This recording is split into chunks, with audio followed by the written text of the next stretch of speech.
मातृ साधक महामाया मिश्रा की तरफ से आप सबको नमन। ओम काली। तो आज मैं आ गई हूँ और एक नए वीडियो के साथ। इस वीडियो का जो टॉपिक है वो ये है कि क्या हमें एक से ज़्यादा इष्ट हम रख सकते हैं या फिर क्या हम एक से ज़्यादा मूर्तियों की पूजा कर सकते हैं। तो बेसिकली दो टॉपिक यहाँ पर इन्वॉल्व है, एक इष्ट, दूसरा मूर्तियाँ। ठीक है, तो पहले मैं आ जाती हूँ ईस्ट पे। लेकिन ये चर्चा शुरू करने से पहले मैं एक चीज़ ज़रूर बताऊंगी, ये जो टॉपिक है थोड़ा सेंसिटिव टॉपिक है, मे बी सबका अपना अलग अलग विचार हो, तो कृपया अपने विचार अपने तक ही रखें। ठीक है, मैं अपनी तरह से पूरी कोशिश करी हूँ कि आपको ऑथेंटिक इन्फॉर्मेशन दूँ। अपना जो मेरा एक्सपीरियंसल वो जो है, मैं एक्सपीरियंस के बेस पे आपको इन्फॉर्मेशन दूँ। ठीक है, तो अगर आपको कहीं पर भी ये सही नहीं लगता है, सिर्फ इस वीडियो में नहीं, मेरे किसी भी वीडियो में, क्योंकि मैं थोड़ा एक डिफरेंट पर्सपेक्टिव से देखती हूँ, मैं किसी भी चीज़ का सर्जरी करती हूँ और मुझे जो सही लगता है, जो मैंने खुद अनुभव किया है, मैं वही बताती हूँ। अब ज़रूरी नहीं कि मुझे जो अनुभव हुआ है वो दुनिया में हर किसी को वही हो, राइट। तो अपने विचार कृपया अपने तक रखें। तो जिनको अच्छा लगता है ज़रूर वो देखेंगे समझेंगे, लेकिन जिनको अच्छा नहीं लगता है तो उनको चलते बनना चाहिए, राइट। ठीक है, चलिए तो मैं आ जाती हूँ। तो एक है ईस्ट। ठीक है, देखिए मेरा मानना है ईस्ट हमें बस एक ही बनाना चाहिए। ठीक है, ईस्ट हमें एक ही बनाना चाहिए, और मरते दम तक हमारा एक ही ईस्ट रहना चाहिए। लेकिन ईस्ट का चुनाव हम कितनी बार गलत कर लेते हैं। ठीक है, कभी आप देखिएगा, कभी कोई शुरू में दुर्गा की तरफ आकर्षित होता है, कुछ साल बाद उसकी सेवा के बाद किसी दूसरी शक्ति की तरफ आकर्षित हो जाता है, दूसरे को इष्ट बना लेता है। ठीक है, अब जरूरी नहीं मैं अगर ईस्ट बोल रही हूँ तो इसका मतलब ये नहीं कि हो सकता है वो मुंह से तो सबको बोल रहा है कि माता दुर्गा ही उनकी इष्ट है, लेकिन कहीं ना कहीं अंदर से उसका काली की तरफ बहुत आकर्षण आ गया है, फिर कृष्ण जी की तरफ बहुत आकर्षण हो गया है। बोलने में तो वो सबको वही बोल रहा है कि दुर्गा ही उनकी इष्ट है, लेकिन वो अंदर से उनका जो इमोशन है, उनका जो एनर्जी है, वो अब दूसरे ईश्वर को इष्ट मानने लगा है। बोलने में और करने में एक डिस्पैरिटी आ जा रही है, राइट। तो वो भी, उसको भी मैं इष्ट मानना ही बोलूँगी। अगर आप नहीं भी बोलते हो लेकिन अंदर से आप जुड़ रहे हो तो आप अब ईस्ट बदल दिए हो। ठीक है, मेरा मानना है ईस्ट एक ही होनी चाहिए और मरते दम तक वही होनी चाहिए। लेकिन ईस्ट का जो चुनाव है वो बहुत बार लोग चेंज करते रहते हैं, जो कि मुझे सही नहीं लगता है। और सपोज कोई चेंज नहीं भी करना चाह रहा है, पहले पहले में ही उसने किसी को इष्ट बना लिया है और उसी के साथ रहना चाह रहा है, ठीक है, हमेशा। तो कैसे पता चले कि किसको अपना इष्ट बनाएं। ठीक है, देखिए कुछ लोग तो भाग्यशाली होते हैं जिनको इष्ट खुद ही पुकार लेता है, टान लेता है अपनी तरफ। ठीक है, वैसे देखा जाए तो अगर सच्चे भक्ति से पुकारा जाए ना, सच्चे भक्ति से मतलब अगर खुद को समर्पित कर दिया जाए ना, तो इष्ट आपको पुकार ही लेता है। ठीक है, आपका अहंकार जितना कम होगा, इष्ट आपको अपनी तरफ खींच लेता है। लेकिन सबके लिए वो पॉसिबल नहीं है, फिजिबल नहीं है। ठीक है, कुछ लोग हैं जो साधना मार्ग में जाना चाहते हैं, लेकिन वो अभी तक उतना सरेंडरेंस नहीं सीखे हैं, उतना ईगोलेसनेस स्टेट में नहीं गए हैं। तो उनको क्या करना चाहिए। ठीक है, तो मैं आपको बताऊंगी ना, आप अपनी कुंडली की सहायता लें, कुंडली में देखें। ठीक है, कि कुंडली आपको क्या बताती है, आपको किसको अपना इष्ट बनाना चाहिए, राइट। हाँ, जैसे मान लीजिए अगर आपके कुंडली में, ठीक है, तामसिक टेम्परामेंट ज़्यादा है, तो आपको किसी तामसिक ईश्वर को इष्ट बनाना चाहिए, राइट। लेकिन अगर आप में सात्विक वाला है या फिर राजसिक है, तो आपको उसके अकॉर्डिंग ही बनाना चाहिए। ठीक है, उसके साथ साथ अपने लग्न नक्षत्र, जन्म नक्षत्र और भृगु बिंदु पर भी ध्यान जरूर दें। ठीक है, आपका जो भृगु बिंदु है वो किस नक्षत्र में है, वो बहुत सहायक बनेगा बताने में कि आपका जीवन का लक्ष्य क्या है। ठीक है, हम अपने जीवन का लक्ष्य मोस्टली लग्न नक्षत्र, चंद्र नक्षत्र और भृगु नक्षत्र से पता कर सकते हैं। तो वहीं से हमें कुछ ना कुछ आइडिया मिल जाता है कि हमें कैसा इष्ट बनाना चाहिए।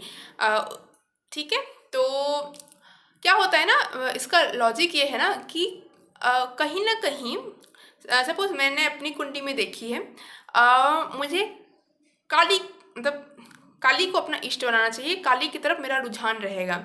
इसका प्राइमरी रीज़न ये भी है ना, क्योंकि कहीं ना कहीं काली तत्व मेरी कुंडली में थोड़ा एक्टिवेटेड है, ठीक है। इसी वजह से अगर मैं काली को अपना इष्ट मानूँ ना तो मुझे जल्दी सफलता मिलेगी, मैं ज़्यादा आकर्षित रहूँगी उसकी तरफ, ठीक है। बस यही रीज़न है और कोई बात नहीं है।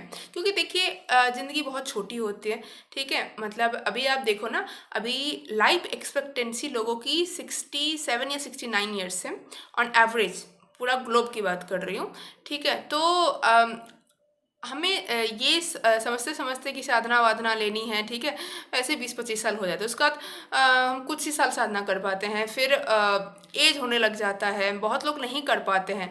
वैसे जो सच्चे साधक है वो तो मरते दम तक किसी ना किसी रूप में साधना कर लेते हैं, ठीक है। लेकिन फिर भी मैं एक जनरल पॉपुलेशन की बात कर रही हूँ, ठीक है। तो मैंने इष्ट का कॉन्सेप्ट आपको क्लियर कर दिया है, इष्ट एक ही होना चाहिए। लेकिन मूर्तियाँ, ठीक है। अब देखिए मूर्तियों को लेके ना मेरे को लगता है जब आप शुरू में जब आप अपनी इष्ट पूजा करते हो तो आपको पहले सिर्फ और सिर्फ अपने इष्ट की मूर्ति की ही सेवा उठानी चाहिए। और अगर उसका कोई कंसर्ट है, जैसे महाकाली का कंसर्ट है महाकाल, तो उनको भी ज़रूर करना चाहिए, ठीक है। उनकी भी साइड में थोड़ी आराधना कर लें, थोड़ी वो कर लें, ठीक है। और कुछ लोग बोलते हैं गणपति जी को वो विघ्न हरता है, शुरू में करना चाहिए। देखिए उस पर मैं कभी बाद में चर्चा करूँगी, लेकिन मेरे को पर्सनली लगता है कि गणपति जी की मूर्ति रखने की उतनी आवश्यकता नहीं है, ठीक है। अब मैं बाद में आपको डिटेल में बताऊंगी, मैं अपने एक्सपीरियंस के बेसिस पे बोल रही हूँ। मैंने ऑलरेडी बोला है कुछ लोगों को शायद बढ़िया ना लगे उतना, तो मेरे को लगता है कि जैसे मैं काली को अपना इष्ट मानती हूँ, तो मेरा 95% काली को ही समर्पित रहता है। 5% थोड़ा बहुत मैं उनका जो कंसर्ट है महाकाल, उनकी आराधना भी करती हूँ, उनको भी अपने ध्यान में रखती हूँ, ठीक है। लेकिन primary focus is my isht, that is my mother Kali, ठीक है। तो शुरू में क्या होता है ना, हमें एक ही मूर्ति रखनी चाहिए। इसका रीज़न ये है कि तब ही हम अपने इष्ट, ठीक है, जिनकी मूर्ति है उनके साथ हम एक कनेक्शन फील कर पाएंगे और उनकी तरफ ही हम कंसंट्रेटेड रहेंगे। अगर पहले ही हम 10 मूर्ति ले आए तो हम कभी एक के साथ हम पूरी तरह से कनेक्टेड फील नहीं कर पाएंगे, हमारी एनर्जीज डिस्पर्स्ड हो जाएंगी, बट जाएंगी, ठीक है, हमारी भावनाएं बट जाएंगी। तो शुरू में सिर्फ अपने ईष्ट की ही मूर्ति रखनी चाहिए और उसके कंसर्ट की आप रख सकते हो, ठीक है। लेकिन जैसे जैसे समय बीतता है, राइट, जब आपके साथ अच्छा मतलब कनेक्शन, हाँ, जब आप अच्छे से कनेक्शन इस्टेब्लिश कर लेते हो अपने ईस्ट के साथ, राइट, तब जब आपका 4-5 साल हो जाता है, 10 साल हो जाता है, जब आपको आप बीच बीच में भाव समाधि में भी थोड़ा थोड़ा जाने लगते हो, ठीक है, जब आपका साधना काफ़ी एडवांस्ड हो चुका होता है, तब तब ये नेसेसिटी है, not a want, it's a necessity कि आप और भी ईश्वरों की मूर्ति रखें, ठीक है। मैं इसका रीज़न ये बता रही हूँ क्योंकि शुरू में तो आपका कंसंट्रेशन, आपका इमोशन डेवलप करने के लिए आपको एक ही रखना चाहिए था। लेकिन अगर आप हमेशा हमेशा वेल एडवांस होने के बाद भी अगर आप रखें बहुत सारी एक ही मूर्तियाँ, तब क्या होती है ना, आप उस मूर्ति से अटैच्ड हो जाओगे, अटैचमेंट से अहंकार पैदा हो जाएगा, तब आप बाकी किसी को स्वीकार नहीं कर पाओगे, ठीक है। स्वीकार ना करना भी इष्ट का अपमान है, ठीक है। अगर आप सब में अपने इष्ट को नहीं देख पा रहे हो तो वो मैं इष्ट का अपमान मानती हूँ, ठीक है। तो after reaching N advanced level आपको क्या करना चाहिए, और भी उनका मूर्ति, और भी ईश्वरों का और भी देवताओं का मूर्ति रखना चाहिए, उनका भी विधिवत पूजन करना चाहिए। और उन सब में जब आप पूजन करें सिर्फ और सिर्फ अपने इष्ट को देखें, सिर्फ और सिर्फ अपने इष्ट को देखें। जब आप नारायण की पूजा करें तो अगर आपकी इष्ट काली है तो उस नारायण में, उन प्रभु में आप काली को देखें। अब कैसे देखना है, ये एक आर्ट है जो आपको कर कर के, अभ्यास कर कर के ही समझ में आएगा।